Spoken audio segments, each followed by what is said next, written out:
So the Lakers lose. I said this yesterday. I said the Suns are going to win this game. I believe the Phoenix Suns, when Chris Paul is 75%, 80% healthy, the Suns are better than the Lakers. Even if AD plays, I think the Suns are better. I think AD's had 2 or 3 amazing quarters, but you can't depend on him. I can depend on Chris Paul when he's healthy every quarter. His leadership doesn't go away. His toughness doesn't go away. I can't depend on AD even when he's healthy. I don't know if I get aggressive AD. So I think the Suns are a better team. But, in the past, when LeBron teammates let him down, and it was often, let's be honest about this. It was injured teammates. J.R. Smith goes kooky. Kyrie flakes out. LeBron had the ability to rise, put on the Superman cape, and carry them. He doesn't. He's scored more than 40 points one time this year. In the playoffs, he's 20th in scoring. D Rose of the Knicks, on a bad wheel, averages more than LeBron in the playoffs. Since LeBron scored 40 points once this year, 42 other guys have scored over 40 points. Like even Tom Brady, as he aged, he's still great. We watched him. But he can't carry slow wide receivers in New England. He barked and yelled at them. LeBron has a turbo button, right? All great players push the turbo button. LeBron's still works, but just not very long. There's a video game I bought for the kids, and it had a turbo button. It was race cars. You can race through cities. It was really fun. It had a turbo button. And he gave you about 6 seconds of turbo. Now, LeBron's is longer than that, but not that much longer. His turbo goes about 3 minutes, 4 minutes, both ends of the floor, and then he's older. And Kurt Schilling, the great pitcher, once told me, as he aged, he goes, I still had the fastball. I didn't lose my fastball. I just have 12 a game, not 70. So I would go into a baseball game knowing I got 12 heaters. I can go 96 miles an hour 12 times. So I'm not going to throw it unless it's 2 strikes or runners on. I got 12 of them. And that's now where LeBron is. And that's okay. The turbo button, it still works. But the Lakers now, as we said a couple days ago, they've become that Cavs team where Kyrie and Kevin Love got hurt. The difference is LeBron in that series, that final, he averaged like 34 points and a triple-double. He's averaging 22 points a game in the playoffs. That's what LeBron's become. And so he got the fastball, but the turbo button doesn't last very long. The question's going to become in this franchise, because we knew Andre Drummond wasn't coming back and Dennis Schroeder, salary cap casualty, won't come back. The question is, what do you do with Anthony Davis? Because as I said yesterday, Anthony Davis was always hurt in New Orleans. You just didn't watch. So Laker fans got last year's Anthony Davis, who got a 4.5-month hiatus due to the pandemic. Everybody's like, I love AD. You can depend on AD. And no, in New Orleans, they could increasingly not depend on AD. He is not healthy. He is never committed to his body, and therefore his body doesn't really commit to him. LeBron, Brady, Russell Wilson, a lot of guys out there, they spend millions of dollars a year-round, their own trainers, to be in great shape. Anthony Davis is closer to Big Ben. God gave him natural genetic gifts. His off seasons are a little light in the sweat department. A couple yoga classes, grab a ball, shoot around. But AD came into this season out of shape. And good luck in a condensed season trying to play yourself in shape.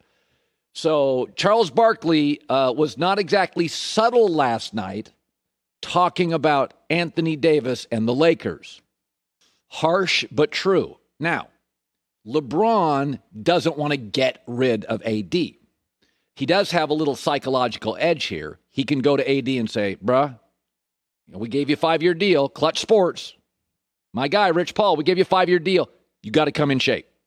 Can't play yourself in the shape. You got LeBron's got a little psychological edge on him. It's like, hey, I was going to hand the baton to you, and you didn't show up. And Anthony then has to look himself in the mirror and really come into shape. But it's also about commitment. We hear this all the time, Joy, about athletes. How committed are they? And I've said, you're not going to find anybody more committed in the history of sports than Tom Brady, even more so than LeBron. Why? Because Aaron Rodgers won't take a pay cut. Tom Brady will. Commitment is, Tim Duncan took pay cuts. Brady took pay cuts. You want to talk commitment, LeBron now has to look himself in the mirror. Because an old, expensive Kobe couldn't make the playoffs. An old, inexpensive MJ couldn't make the playoffs. An old, expensive LeBron going to be first round and out. What do you want to be? How committed are you? LeBron's got a $900 million net worth. I am never here to tell people to take less money, especially athletes. I can do this radio, TV thing forever. They got about 15 years to hit it. But it's going to be interesting. AD's got to look himself in the mirror. Do not come into a season and play yourself into shape. And LeBron has to look in the mirror and go, do I have to work out my contract a little bit here eventually? Take a little less to have a little more help? I think it would help in the pursuit of championships. But it's going to be an interesting offseason. This series is over. It's over. Now, Phoenix is a better team. Chris Paul's injury is easier to navigate. AD was grimacing in warm-ups. Series is over. All right, so let's talk about the breaking news today. It started early this morning. Woj, Chris Mannix, Shams Charania, who we had on the show, all great reporters, all various stages of this. Danny Ainge is out in Boston as the head of operations. Brad Stevens, the coach, now replaces him, and then they're looking for a coach. So we don't know who's going to be the coach. It's not going to be Coach K. Come on, let's move on past that. That's Twitter nonsense. So it's very easy to say, oh, this Boston thing was a failure. Be careful. There's a difference between failure and high standards. The Philadelphia Sam Hinkie experiment was a failure. The process, where they decided as the league was pivoting to a shooters league for 5 straight years, we're just going to draft the tallest guy out of college. That's not even understanding the temperature of the room. That was a massive whiff. Danny Ainge was not a massive whiff. 4 years, 3 conference championships, and they got bad breaks. Gordon Hayward literally broke his ankle in his first 10 minutes as a Celtic. Kyrie Irving just rejected the franchise in the city. Jaylen Brown this year, good player, got hurt. Not the same team. This was not a whiff. Danny Ainge made 2 of the best trades in the last 10 years in the league. He got rid of KG, who was old and expensive and got great draft picks. He also traded down and yet got the best player in a draft named Jason Tatum. And Danny Ainge did a lot right. Boston is a uniquely challenging situation. A lot of NBA guys don't want to play there, despite its great basketball winning history. Kawhi Leonard, free agent, no interest in Boston. Anthony Davis's dad, I would never want my son to play for the Celtics. Rich Paul, who runs Clutch Sports, told the Celtics, you can go ahead and trade for AD, he'll walk. That's not what the Lakers face. That's not what, like, historically the Bulls or the Mavericks had faced or the Philadelphia 76ers. There's players that don't want to play in Boston. A city that African Americans often feel is racially uncomfortable or insensitive. So that's a thing you face in Boston. So this morning, this could be painted as, oh, what a failure. Not really. When they had to rebuild after the championship, after Danny Ainge landed Kevin Garnett, Ray Allen, we thought it was going to be a long rebuild. They missed the playoffs 1 time. Philadelphia couldn't get into the playoffs.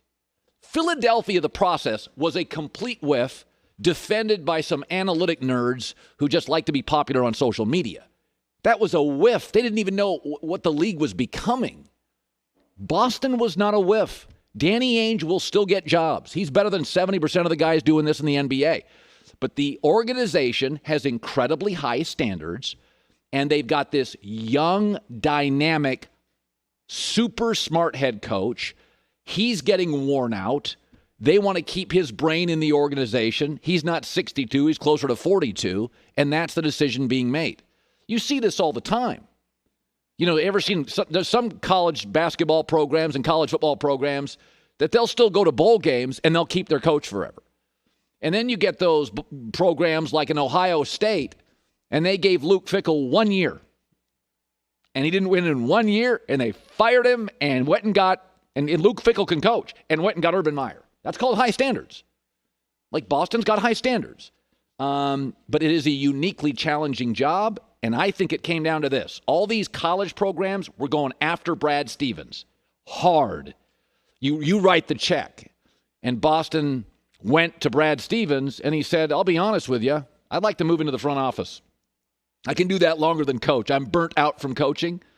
And now Brad Stevens will run the organization, not Danny Ainge. I think it actually, I don't know if it's the right move. It's an intriguing move, but I reject that Danny Ainge and Brad Stevens were a failure. If you get to 3 conference championships in 4 years, and that's dealing with a series of bad breaks. I mean, Gordon Hayward's first minute as a Celtic shatters his ankle.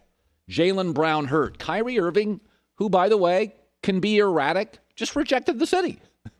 I mean, I think it worked. It just didn't get championships, and that's what Boston pursues. They're the Yankees. They're the Lakers. They're Ohio State football. They're, Kentucky or Kansas basketball.